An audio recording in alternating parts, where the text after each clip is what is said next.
Ray Utami. Dan saya Patricia Esterina Mulyani. Dan saya Sapna. Di sini kami dari kelompok 7 akan menjelaskan mengenai materi koloid yang dapat ditemui dalam kehidupan sehari-hari. Nah, sebelum kita masuk ke dalam materi, kita harus tahu dulu apa itu koloid. Koloid adalah campuran dari zat heterogen di antara dua zat atau bahkan lebih. Partikel-partikel zat yang seukuran koloid tersebut tersebar secara merata di dalam zat lain. Adapun ukuran partikel koloid berkisar antara 1 sampai dengan 100 nanometer. Bagaimana dengan bentuk koloid? Nah, bentuk koloid terdiri dari dua macam, yaitu fase terdispersi atau zat yang didispersikan dan medium pendispersi atau medium yang digunakan untuk mendispersikan. Lalu apa itu sistem koloid? Koloid merupakan suatu sistem diferensi yang ukuran partikelnya lebih besar dari larutan, namun lebih kecil dari suspensi atau campuran kasar, sehingga koloid termasuk dalam campuran metastabil. Artinya, campuran ini seolah-olah stabil, tetapi akan memisah pada jangka waktu tertentu. Lantas apa saja jenis koloid dalam kehidupan sehari-hari? Nah, pada kesempatan hari ini saya akan mengambil contoh yaitu gel.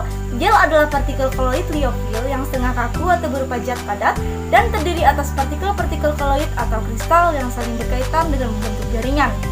Karena molekul pelarut terkurung di dalam celah-celah jaringan, gel ada yang bertekstur kenyal, juga ada yang tidak. Gel yang kenyal sanggup menarik air dalam jumlah banyak, sehingga terjadi peristiwa imbisisi atau pengembangan. Sedangkan gel yang tidak kenyal hanya menarik air dalam jumlah tertentu, sehingga tidak terjadi imbisisi.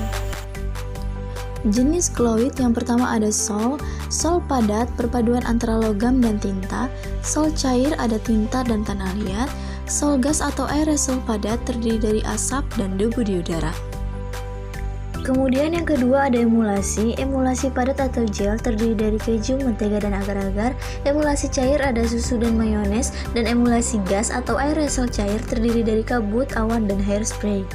Kemudian yang ketiga ada buih padat terdiri dari batu apung, karet busa, dan styrofoam. Kemudian ada buih cair terdiri dari buih sabun dan putih telur.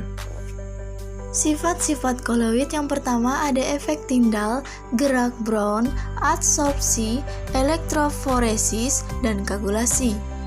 Kemudian ada cara pembuatan koloid yang terdiri dari dua metode. Yang pertama metode kondensasi yang terdiri dari penggantian pelarut, reaksi dekomposisi rangkap, reaksi redoks, dan reaksi hidrolisis. Kemudian metode yang kedua yaitu metode dispersi.